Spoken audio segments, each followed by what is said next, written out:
it's kind of the mindset and the things that I think that y'all should pay attention to going into 2024. Right? Salutes from NYC. Shout out to y'all. I appreciate it. If you want to get in touch with me, make sure that y'all send me an email at antondaniels413 at gmail.com. All right. It's like four things, but some of them are all interconnected that I want y'all to pay attention to going into 2024, right? And they're all financial. And I think that it's important for y'all to understand that 2024 is going to be a really big year. It's going to be a really big year for some of us. And I say all the time that there is going to be a huge divide between the haves and the have nots. The middle class is largely going away. And even if you remember, right, like just a couple years ago, not even that long ago, people were saying, oh, $50,000, $60,000 is enough to be able to survive on a family of three and four. And they were arguing back and forth with me, and it was coming up on my panels, and they were saying all of this stuff. And now a lot of y'all are saying I can't survive off of anything less than 80, 90, $100,000. And it's important for y'all to really understand what y'all getting yourselves into.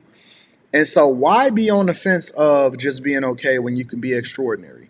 And there are some key things that I think that you guys need to pay attention to going into 2024 that I think could change your life. And it doesn't necessarily mean that you're going to get rich, but you can be very much on your way to getting rich or richer, however you want to frame it. But there's some key things that you're going to have to pay attention to because change is imminent and things are always going to be changing. And I want y'all to be careful. One thing that I've been investing in heavily for a long time is real estate, right? And I believe that housing prices are going to continue to go up. There will be no relief.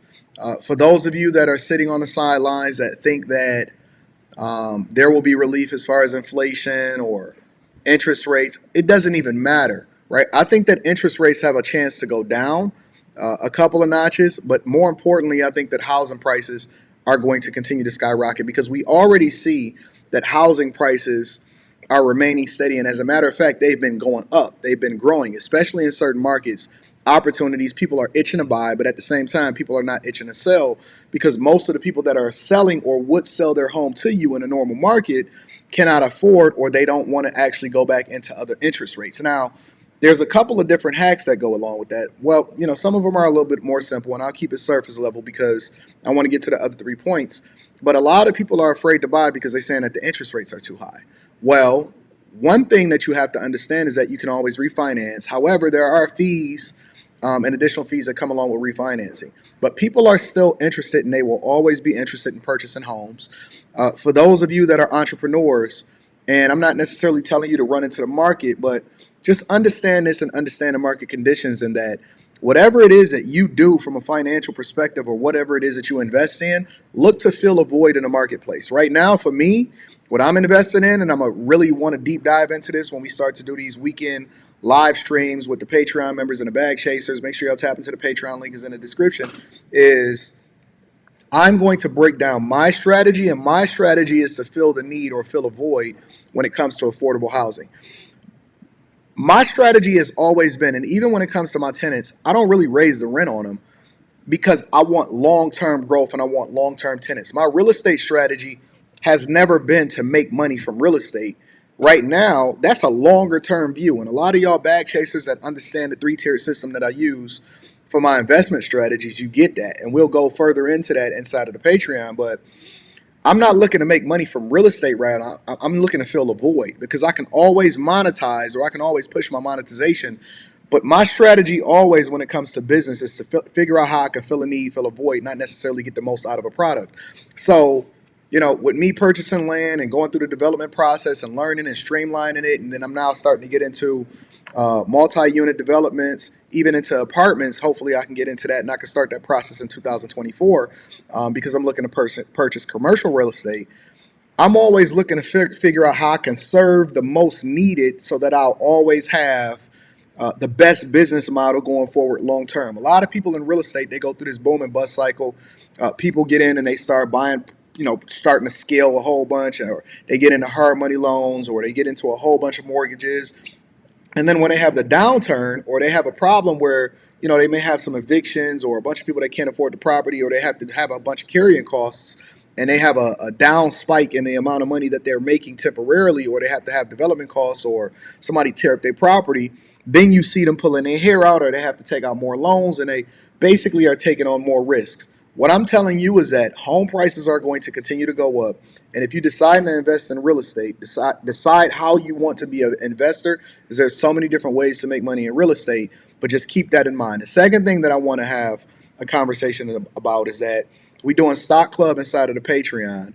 And the stock market, I think, is absolutely positively going boom. 2022 was a tumultuous year in that it was more of a market correction.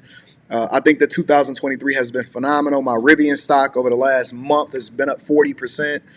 So I've divested what I had in Tesla, and I'm starting to put more money invested in the Rivian. And, this is just my personal strategy, and I'll go into that inside of the Patreon going into the new year. But I think that the stock market is absolutely going to boom. I don't think that you're going to be able to miss if you do your research correctly. All right. Third things, and we can go into those. Third things is AI tools. A lot of people don't understand that change is always going to be imminent. And if you are not being very, very careful with the fact that you need to continue to embrace artificial intelligence and the tools that they're developing in order to make your job easier, you're going to be outdated. It's not enough to just become a software engineer. It's not enough to just become better or get a certification in whatever it is that you're doing professionally.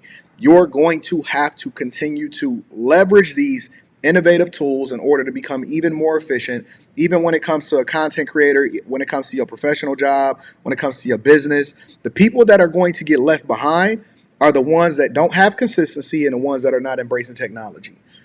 I mean, this has been happening since the beginning of time, but we're in the early stages of a boom as far as really leveraging artificial intelligence and the tools that are given to us in order to make our businesses more efficient, do our job better, and then implement that. Because what companies are going to start to do, and what they've already been doing, is they downsize, but they still do more with less, but they just leverage these tools. And the people that make the most money, they are going to be the ones that know and understand how these tools work. So if you are not a part of it, if you're just on the sidelines watching it, then the only thing you can say is, oh man, AI is already predicted. The genie is out the bottle. The genie is out the bottle. And if you are just listening to old heads just talking about, the tried and true methods, which those will still be in place, but we're starting to go into a phase in life to where you don't have to really know how to do every single thing. The only thing you have to do is know how to find an answer. And that's basically what engineering is. Engineering is solving for problems that people don't even know that they have yet, or to innovate so much to where you provide a solution that people don't know that they need yet. iPhone, that was an engineering solution. Cars, engineering solution. And we're in the next phase of what that innovation looks like. And before the end of the world is over, the people that's going to make the most money are the ones that really embrace the technology and the growth. And then the last thing, right, and it's the foundation for a lot of what I've already said, is we have to be very, very careful about consumer debt. Debt, I don't care what they keep telling you. They keep telling you that good debt and all of this stuff. It is the enemy of wealth. And those of you that were very, very careful and diligent in getting rid of your debt, getting rid of your student loans, getting rid of your credit card debt, getting rid of all of the debt, the things that you have to make payments on that prevent you from being able to invest in the things that matter, those are the ones that's going to win in 2024. The people that got rid of the debt, the people that was very diligent and careful on making sure that they didn't have a whole bunch of payments in order to maintain a lifestyle, are going to be the ones that win when it comes to the innovation and the growth and the ability to be able to invest in the things that I was talking about, the real estate, stocks, investing in yourself and learning new tools and understanding how it is that you can improve yourself, because the best investment is in yourself in order to make more money. The people that don't have debt anymore, and we've been hitting this thing with a hammer, and y'all been continuing to just, do overly Christmas shopping, and ain't nobody even caring about the gifts that you got anymore. They don't even remember that you bought them a gift. Those are the ones that's going to win, because those are the ones that now have the ability to invest more money in the things that's going to obviously compound and grow over time as far as the value of those investments, right? So if you have not cleared your debt, do everything that you can and then lower your lifestyle in order to be able to leverage your resources to make whatever investments that you have to make long term. All right. So that is just my mindset going into 2024. I am so bullish on everything that I look at as an asset to my portfolio, my stocks, get a brokerage account, I'm even more bullish when it comes to building and real estate. I'll have my first property that I'm done with in the spring of 2024, so I'm excited about that. And then I'm trying to purchase some commercial property so that we can now start to go through the permitting process and go through the surveying so that we can start building out multi-unit properties, apartment buildings, and things like that. All right, so make sure that you guys are very, very careful with how it is that you leveraging your resources, and do not sit here and let this whole opportunity pass you by, because opportunity meeting preparation is what determines whether or not you're successful.